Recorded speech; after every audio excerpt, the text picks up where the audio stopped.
Welcome back, everybody. Today we're going to talk about fats, good fats and bad fats. And I might be a little bit controversial with this, but for me, good fats are from nature. Foods that we've eaten throughout thousands of generations, foods like butter, ghee, lard, tallow. Also our cold-pressed oils that are expressed by pressing as opposed to expressed by solvents. So those are walnut oil, avocado, macadamia, olive. All of these that are cold pressed are good quality fats. Our bad quality fats are those fats that are made in a chemical laboratory. They can't be pressed but have to be extracted using some sort of solvent or like hexane.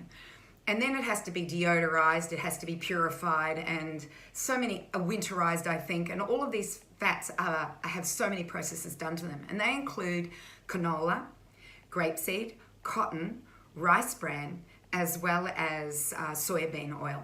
And they can be in combination and be called vegetable oils. So these fats also can have other processes done to them, such as fractionation, interesterification, or hydrogenation. And these are processes that you can't do in your kitchen.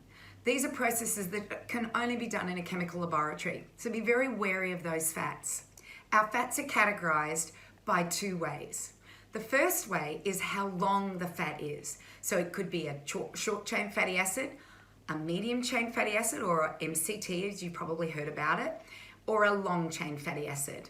We can also categorize by saturation. So you've heard of saturated, you've heard of monounsaturated, and you've heard of polyunsaturated.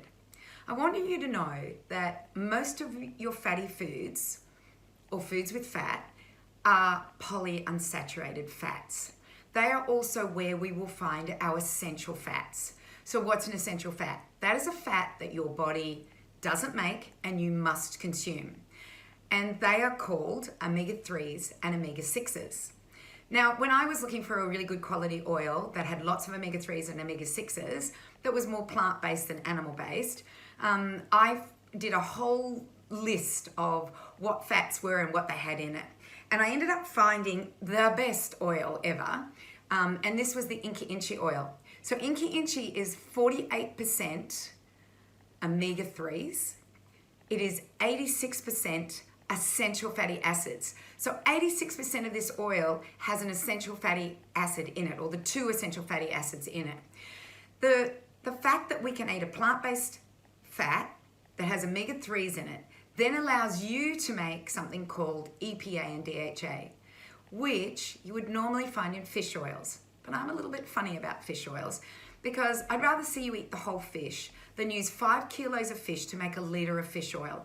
And then we're not really sure, with the mercury contents, the dioxins that are in our water, and all the plastics and all of that stuff in the water, we're not really sure of the contaminants. Even though they do purify it, I still feel, let's find a good plant-based one. So this is the Inchi Inchi oil. So I put that in my pestos, I put that in my mayonnaises.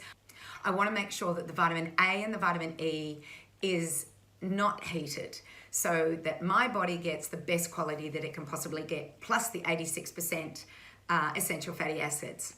I want to also talk to you about coconut oil. And the reason I have it in my shop, the coconut oil, is because coconut oil is processed very differently in the body. So remember I said to you that we categorize foods by length. So there's short chain, medium chain, and long chain. Remembering long chain or polyunsaturated fatty acids are most of the fats in our food supply. But in coconut oil, we have this unique fat, which is called the medium chain fatty acid, which is utilized, absorbed, and digested. Very different to all the other fats. And what happens is that it doesn't need bile and it doesn't need pancreatic enzymes. It is absorbed directly into the portal vein, into the liver, and the liver makes these things called ketones. Those ketones go into your mitochondria and make energy for you. So when we talk about coconut oil being a saturated fat, you must also realize that it has medium chain fatty acids in it, which will give you energy. And they're not stored as fat, and they work very differently to most of the polyunsaturated fats out there. So get a good array of different oils in your pantry. So I have my Inky Inchy, like I said, for all of my cold foods like pestos and mayonnaises and salad dressings. I also use it on my skin, but I use my coconut oil for my cooking, as well as you can make a bulletproof coffee with it if you know what bulletproof coffees are. But I do use coconut oil. I also will make sure I have some avocado oil, walnut oil, and a few other oils around so that I get a variety of all the different fats.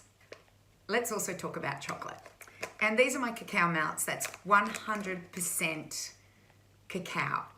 And that means that that's the cacao bean that's been tempered, melted a little bit, and then put into melts. So when you get cacao powder, what happens is they take all the fat out. And that cacao powder you use in like in your baking. When they take that fat out, the chocolate color's gone, so you're left with a white fat. And that white fat is used usually in the cosmetic industry. But if you leave them together, it's a high fat food.